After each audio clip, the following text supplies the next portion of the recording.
tidak semua bantuan pemerintah yang dalam konteks menjaga supaya rakyat tidak jatuh miskin ini eh, merata gitu ya. Jadi tidak semua berada di kelompok termiskin, tapi Ya. bahkan kelompok kaya pun menikmati. Nah, pertanyaan orang adalah apa cukup uangnya kok membiayai semua jenis subsidi seperti ini kan? Jadi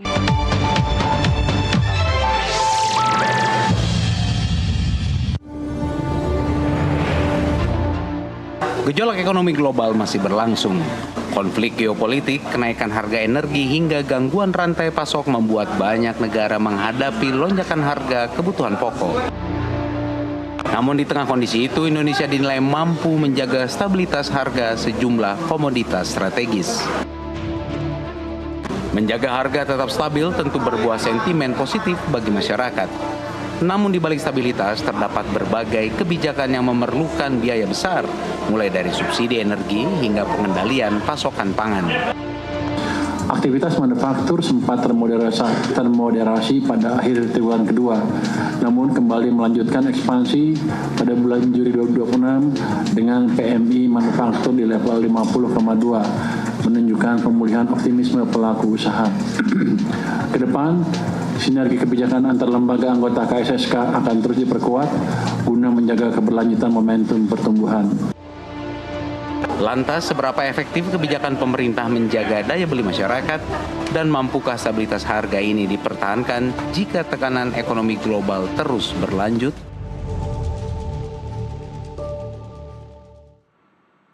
Di tengah ketidakpastian ekonomi global, konflik geopolitik dan tekanan inflasi di berbagai negara, Indonesia dinilai mampu menjaga stabilitas harga sejumlah kebutuhan pokok mulai dari BBM, LPG, listrik hingga beberapa komoditas pangan. Kondisi ini memunculkan apresiasi sekaligus pertanyaan, apakah stabilitas itu sepenuhnya merupakan hasil kebijakan pemerintah atau juga dipengaruhi faktor-faktor ekonomi lainnya? Kita akan membahasnya bersama dengan ekonom Universitas Indonesia, Nina Sapti Triyaswati. Selamat sore, Bu Nina. selamat sore Mbak Naila. Terima kasih ya Bu Nina sudah bergabung di kesempatan NTV Dialog Prime hari ini. Bu Nina, sejumlah data menunjukkan harga BBM, LPG, listrik, beras dan ayam di RI ini masih cenderung stabil. Tadi kita sudah lihat informasinya ya dibandingkan dengan negara-negara lainnya begitu. Bagaimana pandangan Anda dari klaim ini dari sudut pandang ekonom? Itu berita baik ya, artinya kita menjaga kebutuhan pokok kita dengan stabil, artinya daya beli masyarakat tidak terganggu walaupun ada gejolak eksternal di luar ya, geopolitik dunia yang kurang baik. Ya, jadi ini sangat merupakan berita baik bagi rakyat Indonesia. Bu Nina, ya. Jadi Ya, ini kabar baik ya, menjadi berita baik untuk kita. Tapi ya. apa sih faktor-faktor yang mempengaruhinya, Bu? Kenapa dikatakan di RI ini cukup stabil dibanding dengan negara lain yang mengalami lonjakan peningkatan yang bahkan angkanya cukup signifikan? Ya, yang paling penting itu adalah supply dan demand, apa permintaan dan penawaran barang tersebut ya. Jadi kalau kita bicara kebutuhan pokok, misalnya kita bicara BBM, maka kita lihat bahwa Indonesia berhasil menjaga supply-nya, menjaga barangnya itu berasal dari mana, misalnya dari impor. Berarti kita mampu mempertahankan impor kita walaupun misalnya dari Timur Tengah berkurang, dari tempat lain ada gitu ya. Nah, artinya di situ menjaga pasokan menjadi sangat penting. Sama juga dengan pangan. Kalau kita bicara harga beras, maka beras juga begitu. Kita bisa menjaga pangan kita tetap stabil ya dengan stok yang cukup dengan harga yang tetap. Ya walaupun sempat tinggi tetapi itu berarti stabil tidak bergejolak secara cepat ya.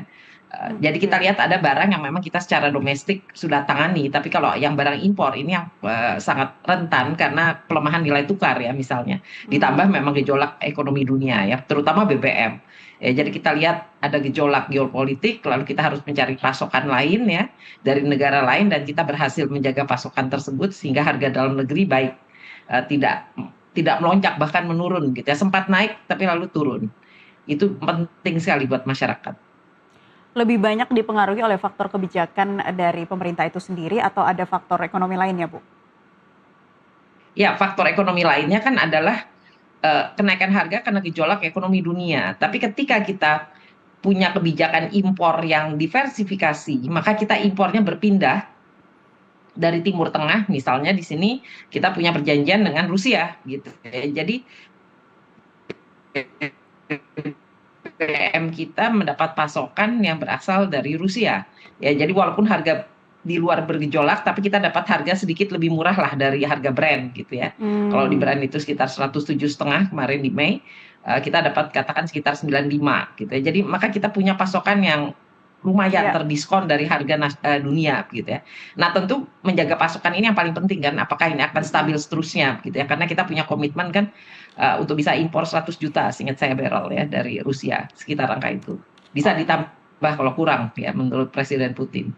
Ya, Bu Nina, apakah perbandingan harga antar negara ini bisa dilakukan secara langsung ya, mengingatkan ada sejumlah perbedaan nilai tukar, pendapatan masyarakat, sistem subsidi, kualitas barang, dan struktur pasar contohnya? Ya, kalau kita bicara harga minyak dunia itu memang biasanya kita bicara kualitas apa gitu ya. Nah, yang kita pakai di Indonesia ini memang ada Pertalite, ada Pertamax gitu kan. Nah, itu ada RON-nya gitu ya. Jadi biasanya membandingkan adalah dengan RON yang sama. Katakan kita pakai Pertamax 92 begitu ya, maka kita bicara harga impor untuk barang itu. Pembandingnya juga demikian. Jadi kualitasnya harus sama. Lalu kita bicara liternya kan, kalau di Amerika pakai galon gitu, kita menggunakan liter gitu ya, maka kita harus konversi itu. Nah, yang paling penting adalah kesetaraan. Nah, kalau kita bandingkan seperti itu, Indonesia relatif sangat murah gitu ya, harga BBM-nya masih murah. Apalagi kita dapat pasokan dari Rusia yang lebih murah dari harga rata-rata dunia. Ya, jadi dengan demikian kita bisa sedikit mendiskon gitu ya harga. Walaupun kita tahu bahwa Indonesia sebetulnya tetap tergantung sama impor ya, karena belum mampu Ya. untuk sepenuhnya mandiri. Bu Nina, walaupun dikatakan masih cukup stabil ya dibanding dengan negara-negara lain, tapi indikator apa saja sih yang bisa dikatakan bahwa ataupun digunakan ya untuk menilai bahwa harga kebutuhan masyarakat ini sejauh ini benar-benar terkendali? Iya, Indonesia memang beda misalnya dari sisi pangan gitu ya. Buat Indonesia barang kebutuhan pokok kita pangan itu adalah nasi ya, beras gitu ya. Lalu kita bicara ayam, telur itu agak mirip dengan negara lain, tapi berasnya ini yang menjadi faktor dominan. Ya, jadi faktor apa yang mempengaruhi tentu pasokan dari beras itu sendiri kalau secara domestik. Nah, yang akan sama di seluruh dunia itu transportasi yaitu BBM. Dan BBM ini rebutan ya di dalam konteks siapa yang punya BBM begitu kan. Nah, sementara ada perubahan geopolitik dunia, katakanlah di Timur Tengah itu kurang stabil, maka Indonesia kan punya beberapa pilihan untuk mengimpor dan Indonesia berhasil punya komitmen di situ. Nah, tiap negara punya strategi untuk menggunakan diversifikasi impor ya, kerjasamanya. Dan ini sangat terkait dengan kerjasama internasional. Indonesia misalnya anggota BRIC, maka kita punya teman selain daripada yang belum anggota BRIC kan, jadi kita punya pilihan di dalam mengimpor. Nah, itu sangat penting ya. Jadi strategi untuk bisa dapatkan barang di dunia itu sangat tergantung kepada pertemanan di dunia. Ya, kita ada di kelompok mana. Gitu ya. Jadi relasi geopolitik yang strategi. harus terus dibangun secara agresif ya Bu Nina dalam hal ini ya. Betul. Oke. Jadi ada geopolitiknya. Seberapa besar sih peran subsidi, misalnya bantuan sosial, operasi pasar, dan pengendalian distribusi dalam bisa menjaga kebutuhan dasar masyarakat? Ya, bansos sendiri memang ada. Indonesia punya program ya untuk menjaga supaya bantuan kepada yang kelompok desil 1 sampai 4 itu stabil ya, bisa berupa bantuan pangan, bisa bantuan subsidi transportasi gitu ya, bisa subsidi bahkan rumah gitu ya. Jadi Indonesia kemarin Pak Prabowo di bulan lalu di bulan Juli itu sudah mengumumkan ada 29 jenis bantuan pemerintah untuk katakanlah menahan supaya rakyat tidak menjadi miskin gitu ya, atau yang sudah miskin terbantu gitu ya. Jadi program Propur lah gitu ya, dan program untuk menjaga kestabilan di daya beli rakyat gitu. Itu 29 jenis kebijakan. Di antaranya memang kita lihat ada bantuan pangan, ada bantuan pendidikan, ada bantuan transportasi tadi gitu ya, dan ada berbagai diskon gitu ya.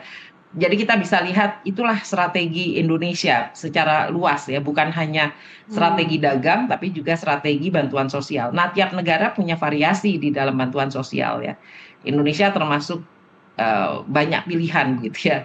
Bahkan sampai dimasukkan juga sampai subsidi investasi jangka panjang untuk pendidikan tinggi ya, mulai dari pendidikan dasar sampai pendidikan tinggi itu ada subsidi begitu ya.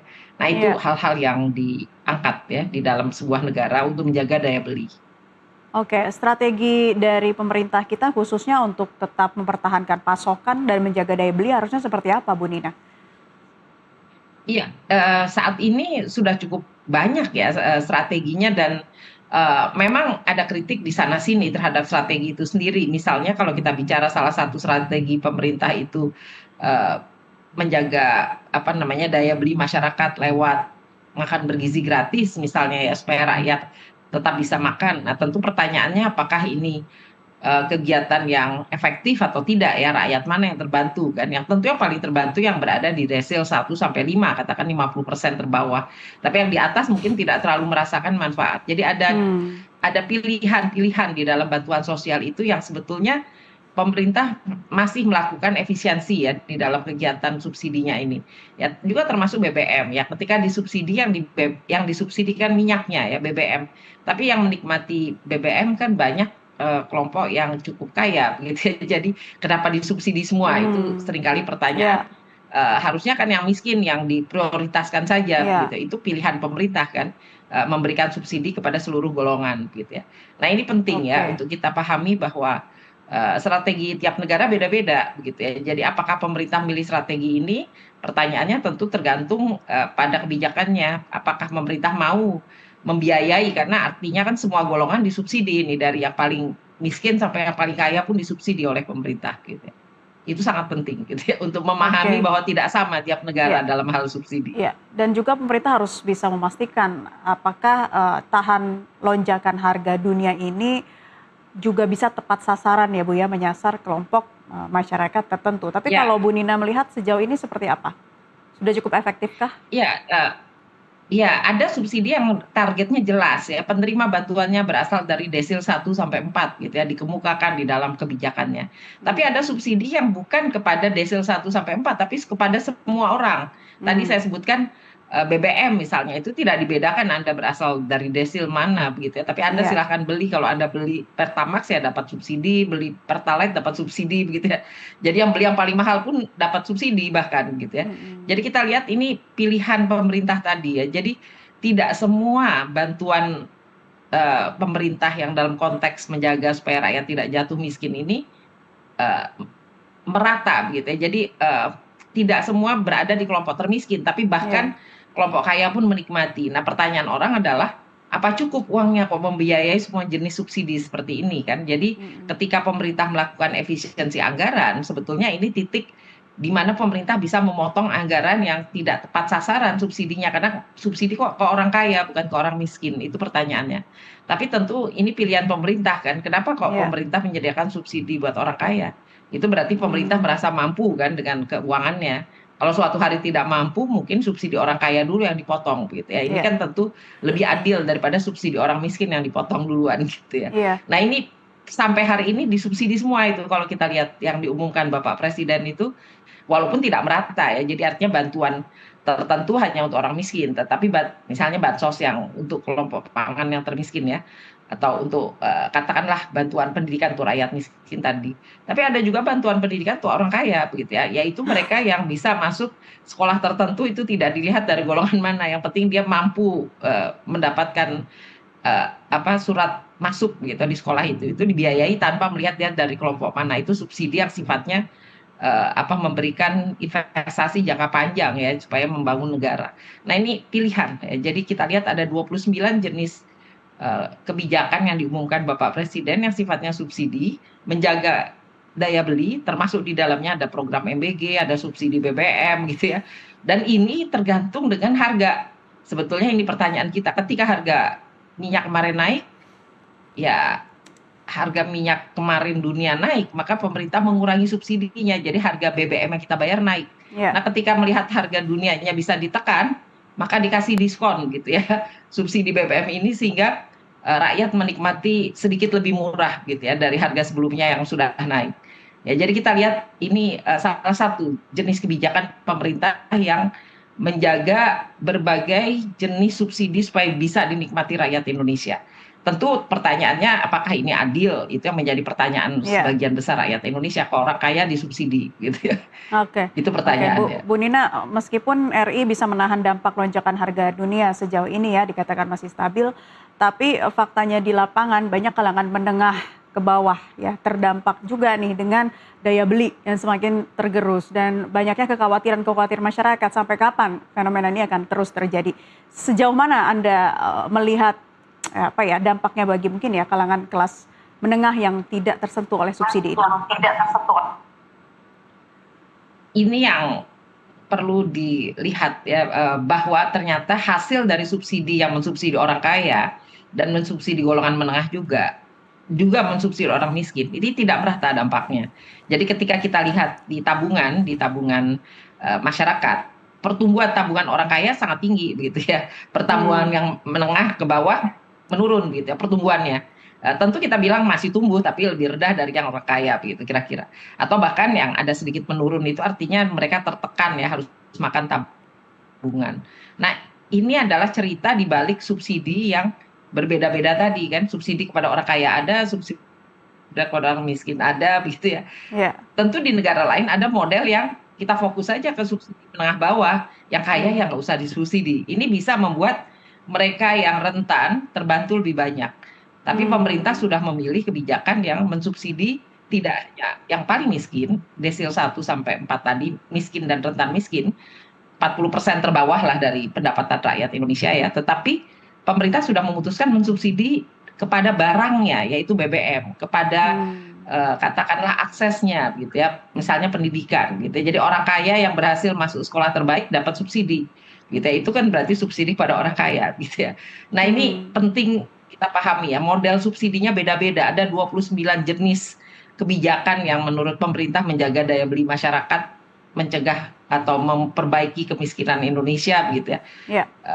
Kalau kita perhatikan variasinya besar ya, 29 jenis kebijakan yang diumumkan Bapak Presiden bulan lalu itu sangat penting untuk dipahami bahwa ada subsidi untuk orang paling miskin, ada subsidi untuk orang kelas menengah, ada subsidi yang memang nggak memperdulikan apakah dia kaya atau miskin, yaitu subsidi sampai orang kaya sekalipun dikasih gitu ya. Itu jenisnya. Yang saya tadi sebut BBM contohnya, itu kepada siapa aja yang beli BBM disubsidi lah kira-kira gitu. Oke, mekanisme yang dipakai pemerintah saat ini untuk menahan lonjakan harga dunia, apakah sudah cukup ideal atau kita masih bisa mencontoh negara-negara lain yang mungkin lebih sukses menerapkan konsep ini, Bu Nina? Nah, pada dasarnya Indonesia mencoba membantu rakyatnya dengan berbagai cara. Tapi kalau kita bandingkan negara lain yang menjaga daya beli masyarakatnya dengan lebih transparan, ya misalnya ya negara Eropa atau Amerika itu dia pakai model yang namanya subsidi kepada mereka yang memerlukan. Jadi artinya kelompok menengah ke bawah begitu ya. Prioritasnya ada di situ. Yang kelompok 50% teratas itu dibantu tapi bukan bentuk subsidi ya, kepada aksesnya aja begitu ya. Nah, ini penting untuk kita lihat, itu beda ya, beda model.